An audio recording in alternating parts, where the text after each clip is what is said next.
Hello everyone, how's it going? And welcome to our first look at Wild Rift patch 4.0c. This is our final patch of the 4.0 cycle before patch 4.1 comes out in about 2 weeks time. So this patch is scheduled to come out next Thursday, the 2nd of March. And as expected, it's not the biggest patch. There's only a few little changes, but I'm going to go through all the changes and let you know my thoughts on the changes. And when the patch notes come out a little bit later on next week, I'll probably do a YouTube shorts like I did last time, because I know a lot of you liked it, to give you some more details and to give you the specific numbers if anything does change. But there's some really cool changes here, some interesting ones, some much needed nerfs, some interesting buffs, and some very interesting adjustments. So let's head straight into it and have a look and see what we've got. The first champion buff we have is to Galio.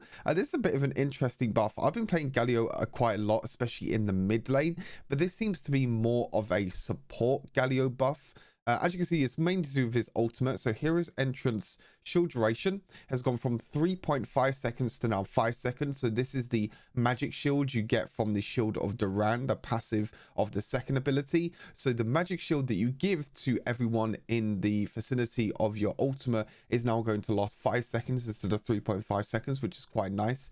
The AP ratio of the damage, however, is going down by 30%. So again, kind of nerfing AP Galio a little bit. However, the base damage is going up by 50,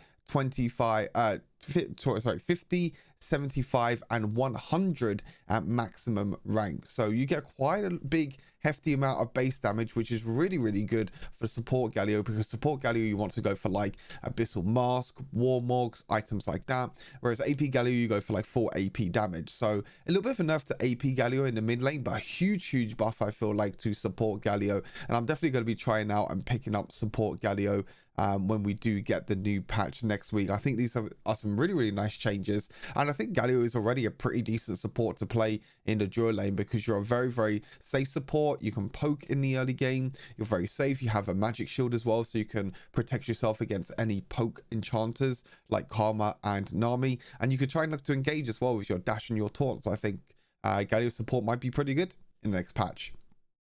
And Nautilus, very interesting. The Riptide ability power ratios, this is the third ability, the one that does that huge massive AoE damage. The AP ratio is going up by 20%, and also the damage against, even though they misspelled against monsters, is going up by 50%. So trying to buff maybe AP Nautilus jungle, it seems like a little bit.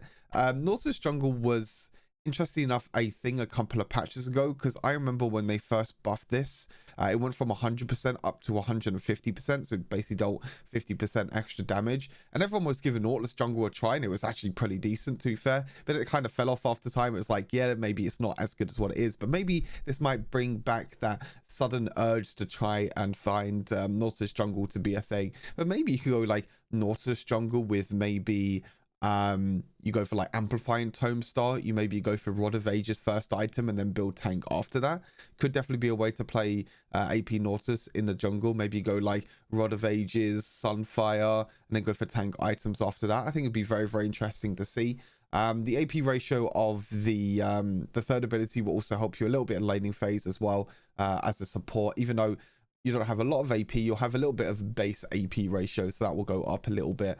But big thing is the damage to monsters, so I'm very curious to see if, you know, some people will try out Nautilus jungle again. Pantheon getting another buff. I feel like this is like the 4th patch in a row now that Pantheon is getting a buff. I still don't think he's that strong in my opinion. Grand Skyfall's passive armor penetration percentage stays the same at level 1, goes up by 2.5%, and goes up by 5% at level 2 and level 3. This is only if you hit your ultimate. This is the thing about Pantheon, is that sometimes it's quite hard to hit your ultimate because of how long it takes for Pantheon to actually get into the action and for his animation to start off, so he gets the, you know, extra armor penetration percentage, because it's very easy to just flash away, dash away, anything like that. I played against Pantheon a lot. It's very easy for an AD carry if you're playing like Lucian or Tristana just to jump away and you don't feel under you know, any threat at all from a Pantheon, and he's really easy to kite. He doesn't really do that much burst damage either, so I think, in my opinion, much needed buff, but again, a little bit of a difficult buff to do because it is to his ultimate, so you kind of have to hit your ultimate for it to be able to work.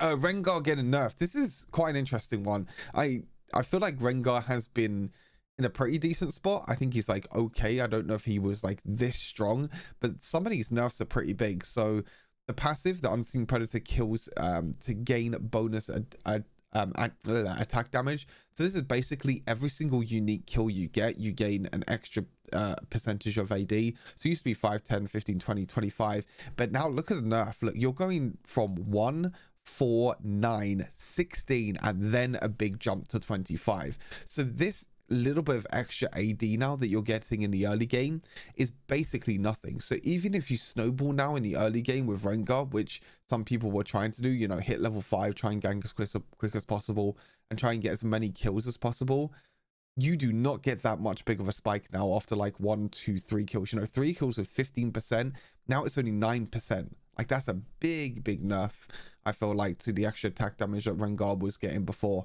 So a big nerf to his passive.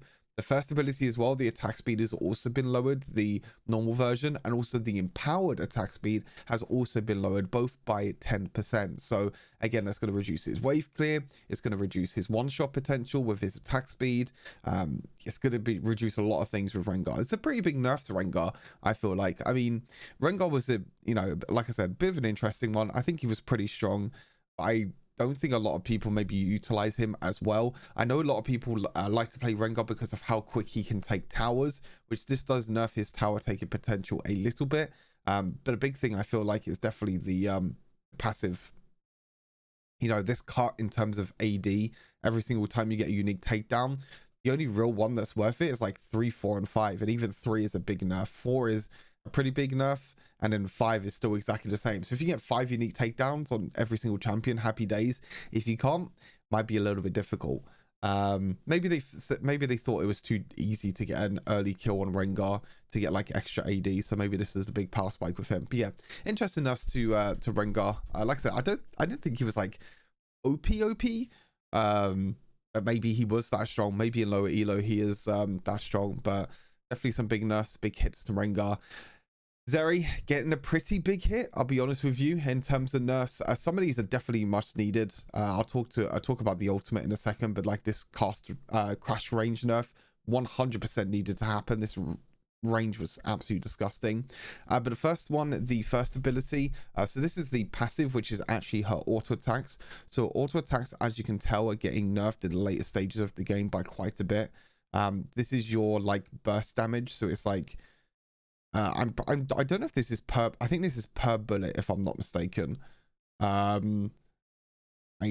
think this is per bullet. I can't remember the exact damage ratios or damage numbers and everything like that.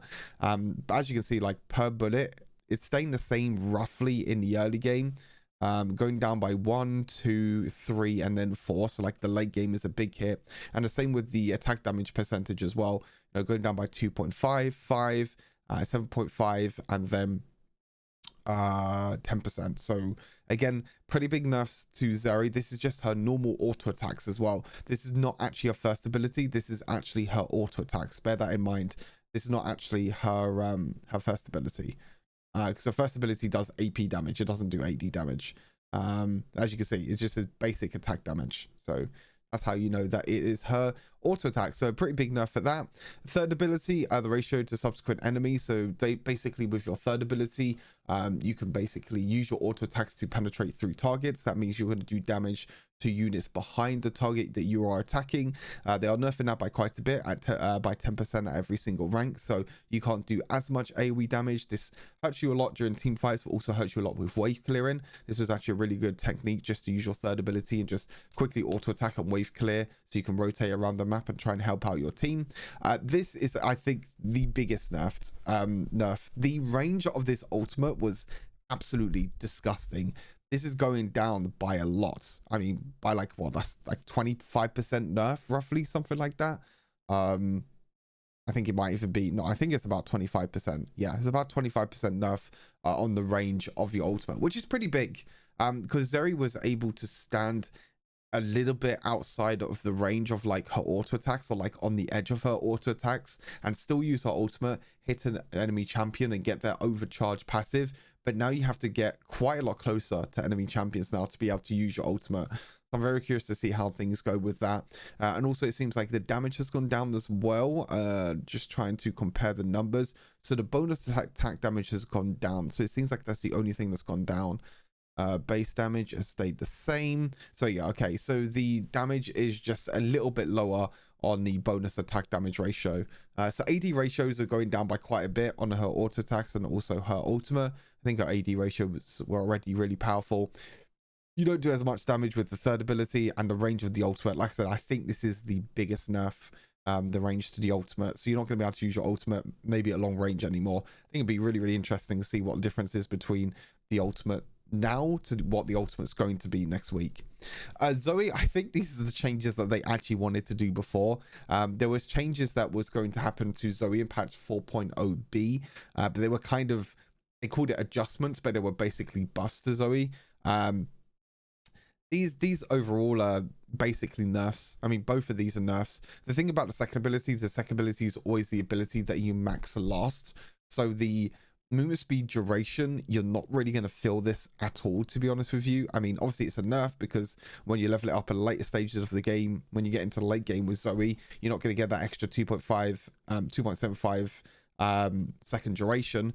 But 2 seconds, I think this is completely fine. I don't think this will change too much. This is going to be the big thing, the big massive cut in percentage on movement speed. So you're not going to be able to move near enough as fast anymore when using your second ability, whether you pick up a enchant from minions, whether you pick up a summoner spell or a boots enchant from enemy champions. You're not going to get a crazy, 35% movement speed at level 1.